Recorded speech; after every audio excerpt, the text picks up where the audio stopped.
Okay, I know this sounds absolutely ridiculous by itself as well as just to have at the end of an Iceberg chart, but it's a legit question to ask because it's so fucking strange and such an oddly delivered line. It's no wonder it became such a big meme, because when he says the Pingas part, his voice is just completely different. Like, you can't say that he was trying to put, like, emphasis on it or something like, snooping as usual, I see. No, it just suddenly sounds like a totally different voice is saying it, but, like, in the same tone. Like, who knows what the fuck happened to have it be delivered this way. I mean, you can't unhear it. Even if you never heard the Pingas meme before, you will notice that it sounds odd. That's probably how it came to fruition in the first place. So, what exactly happened? We don't know, but it created one of the most beloved and timeless memes of all time. Dr. Zachary is a character from the Fleetway comics. He's an antagonistic echidna, and he has a very limited amount of appearances, but he manages to stick for being so interesting and mysterious. Now, this is a theory that's kind of dark for the sake of being dark and having something to include here, and it involves mixing up, like, the universes or worlds, quote-unquote, but it's legit interesting to think about.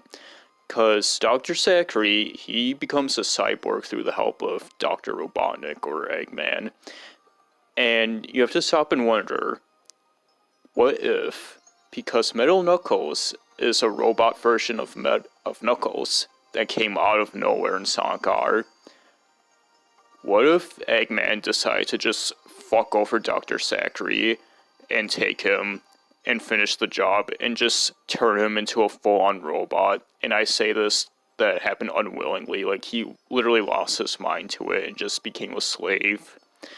Well, not really a slave, but like a completely new, different robotic mind.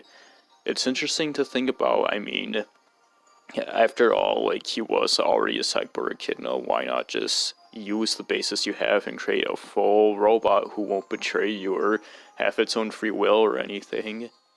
So throughout this series, we've talked about all the oddities and stuff in Sonic the Fighters a lot, and there's actually a lot more weird stuff in that game that I didn't cover in here. You can read a lot about it on the cutting room floor. And this is insinuating, what if we still don't know everything? I mean, people talk about the gameplay and shit, and all of this weirdness, and I've talked about a lot how underrated it is, and considering we're still finding new stuff, like in Mario 64 and Ocarina of Time, two games that have always been super popular and huge, what about a game that hardly anybody ever looks at?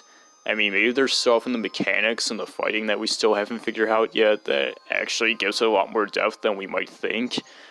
Or maybe there's just other oddities and secrets. Maybe there's even characters we don't know about in this game. I mean, you can doubt it, but at least for the small things, you have to stop and wonder that maybe there's more to this weird game than meets the eye. In the US version of Sonic CD, the game over has a much more scarier tone to it, as I've already talked about at the start of this. And in there, you can hear laughing. There's deep, evil laughter, and most people just kind of assume that's Eggman. It's the natural assumption when they played this as a kid. However, mixed in there is a much more feminine laugh, and people have wondered where that comes from and what the context for it in the game would be. Some people like to say that it's a group of scientists laughing over Sonic on a fucking, like, autopsy table, which is really dark, but it all fits that sort of tone. Some people say that it's a brainwashed Jamie laughing at Sonic failing or getting hurt or whatever, which is also pretty upsetting to think about. The one I find the most interesting, though, is that a lot of people share this thought, is that some people thought that the female laugh was actually Eggman's, like, wife, and at some point you would encounter and face her in the game. That's pretty fascinating to think about. So this is something that I noticed after listening to the soundtrack a whole lot. I love the Sonic R OST. And this may be me just implying, like, my own personal life and experience into this, but I really want to know what others think. So let me just start from the start. Can you feel the sunshine? So the song has a slightly different tone to the rest of the OST. Well, I'll give a really general example. So it starts with this, and after on, it becomes problematic, but then at the end, there's like a resolve to it. And can you feel the sunshine? It starts kind of positive, but it doesn't feel too genuine or sincere. It kind of feels like lusting, like the singer wishes that they felt this way. And they're also not talking about themselves. They're asking you, can you feel the sunshine? Or as if it's other people asking them it. And, you know, it's like, well, doesn't it brighten up your day? And then there's the line, don't you feel that sometimes you just need to run away? Like, and forget about the rain. Like, it just feels like that they're lusting to get off a troubled spot. Then, the next two songs after that all deal with different sorts of big issues, like, almost near unescapable feeling ones. And they're all issues that, like, you would deal with if you're, like, less fortunate, or maybe you're a part of, like, minority of some sort.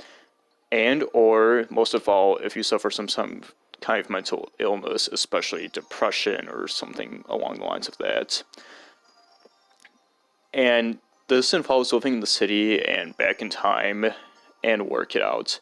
Living in the city is pretty obvious, like they're singing about like, you know, you have to survive, and being in this like kind of like corrupt like society and shit, and getting screwed over by that and having to force yourself to make the best of it.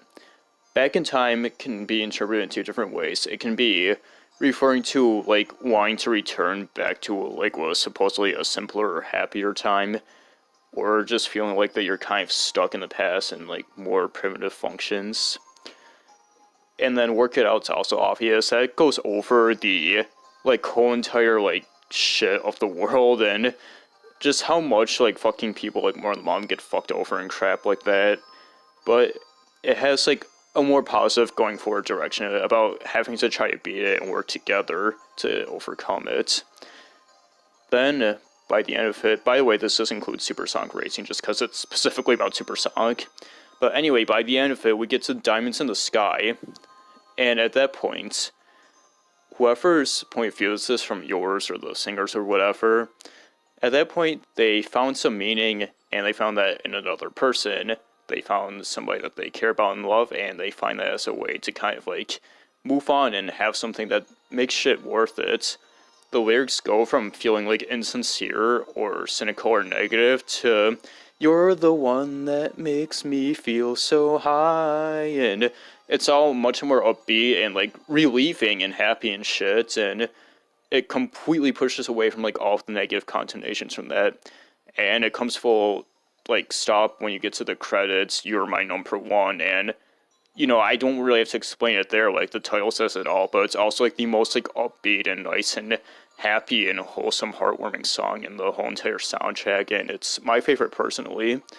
And yeah, this is really interesting because I've never heard anybody talk about this before, but I want to see what others think now. Okay, this is one that I'll admit I'll just put here for the sake of sounding silly and creepy and stupid, but you know, it's still funny to think about. Like, these three are all like kind of like almost like antagonistic counterparts of Sonic who got like kind of like replaced by him and pushed off the spotlight for him, and they're watching him and you every move plotting revenge. Hey, I mean, maybe Sonic, the games have this kind of feeling that like you're not totally alone, that something's looking at you, and maybe this explains it. Okay, we're finally at the last one. And this is something that I have a bit of a personal hit with, and not just because it has to do with personal copies. Anyway, this is something I actually talked about a couple years ago, and I might link the video in the description. It wasn't the whole topic, but it was brought up there, and I will warn you that this was before I started speaking up too much and had more of an issue repeating myself, but I think it's still an okay video that gets the topic across well. Anyway, this also has to do with some videos that unfortunately aren't up anymore. I don't know why they were taken down, and they weren't even old videos, but hey, and this is what the screenshot comes from. I only got it from my own video that also used it. But this goes into the fact that, as I'm sure all of you heard, every copy of Mario 64 is personalized. And the whole entire thing that was like going on when that first blew up and one started spreading to other games. And some people were saying, what if this explains old creepypastas about other games from back then? And some people are specifically saying this about the tail style, is that what if it was real all along? And some people only encountered it because of their own personalized copies, while most others never saw this. And might explain why some people think he's just cute and innocent, but then others think that he gives off really creepy and unsettling vibes, and maybe some people encountered some really fucking weird shit in their game. After all, there's some actual reports of people saying that weird crap would happen when they played as him, like, can you feel the sunshine playing on every stage, or just the game kind of like freaking out, and other crap like that. It's a really interesting thought that definitely serves well as the last entry to all of this. And yeah, tail cell apparition, fucking real. But yeah, that does it for this iceberg. It was nice to be back because this is one of the more fun ones for me to do and talk about. Anyway, you all can say what you think and what you think is a good addition in the comments. There's something I left out of the chart that I wanted to include but forgot until afterwards. It probably wouldn't have had room anyway that I'll talk about in my own comments. So yeah, thank you for watching.